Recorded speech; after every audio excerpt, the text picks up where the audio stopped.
Student, आज हम पढ़ेंगे मजदूरी और प्रेम में। पहले हमने पढ़ा गडरिये का जीवन। ठीक है, जो गडरिया का जीवन है उसमें बताया गया, ठीक है, कि वो अपने खुले आँखों से ईश्वर का झलक देख सकता है। ठीक है,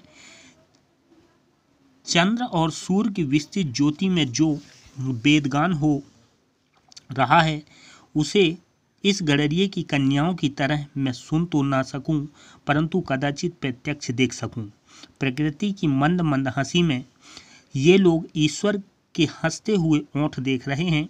पशुओं के अज्ञान में गंभीर ज्ञान छिपा हुआ है।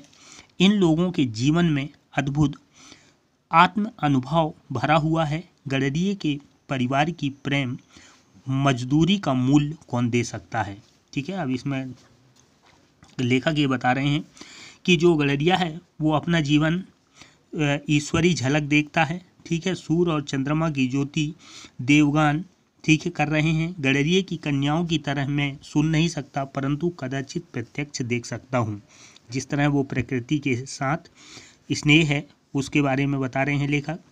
प्रकृति की मंद मंद हंसी में, प्रकृति की जो मंद मंद हंसी है, ठीक है, ये लोग ईश्वर के हंसते हुए ओंठ देख रहे हैं। ठीक है, और पशुओं के अज्ञान में गंभीर ज्ञान छुपा हुआ है।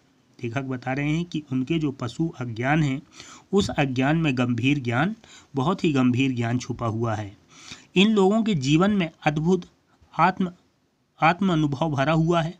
ठीक है, और इस तरह गडरिये के परिवार की प्रेम मजदूरी का मूल्य कौन दे सकता है। अगर कोई चाहे कि उस गडरिये के प्रेम की अगर कोई मजदूरी दे तो संभव नहीं है। लेखक कहते हैं कि कौन दे सकता है। मजदूर की मजदूरी, अब आगे है मजदूर की मजदूरी। आपने 4 आने पैसे मजदूर के हाथ में रख कर कहा, यह लो दिन भर की अपनी मजदूरी। वाह क्या दिलगी है। हाथ, पाँव, सिर, आँखें इत्यादि सब के सब अवयव उसने आपको अर्पण कर दिए। ये सब चीज़ें उसकी तो थी ही नहीं, ये तो ईश्वरीय पदार्थ थे।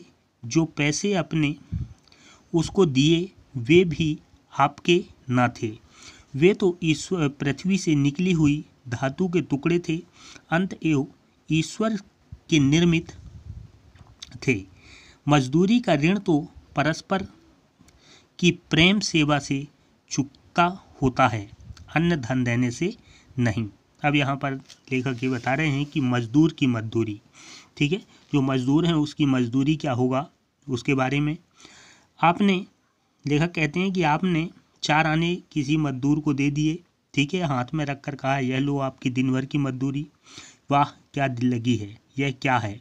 ठीक है, हाथ, पैर, सिर, आँखें इत्यादि सब अवयव वो आपको समर्पण किया। ठीक है, जब काम किया तो वो सारी चीज़ें उपयोग करके समर्पण किया। ये सब चीज़ें उसकी तो थी नहीं। लेखक कहते हैं क्या वो उसकी है, नहीं है, ये तो ईश्वरीय पदार्थ है। ठीक है, जो ईश्वर ने दिया है।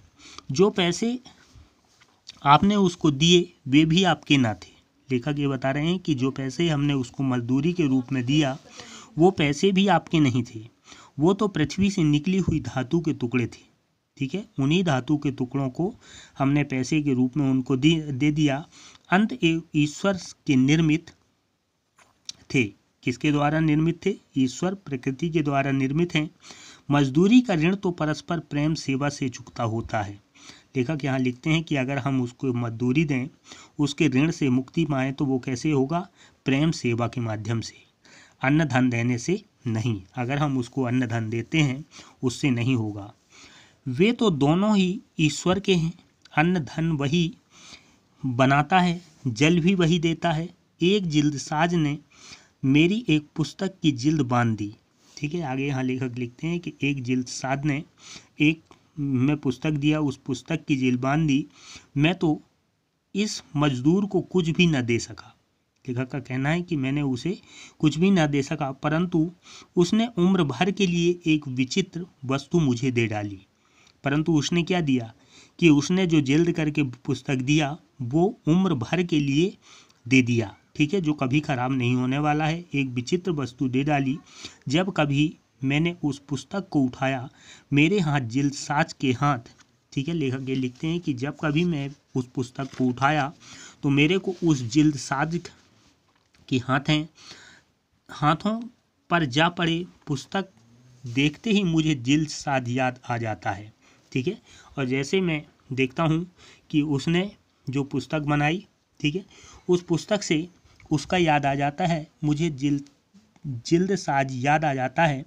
यह मेरा अमरण मित्र हो गया। पुस्तक हाथ में आते ही मेरे अंतःकरण में रोज भरत मिलाप का सा समा बन जाता है। ठीक है। लेखक यहाँ लिखते हैं कि जब जब मैं उस पुस्तक को उठाता हूँ, पढ़ता हूँ, देखता हूँ तो मेरे को उस मजदूर जिल्द साज का याद आता है।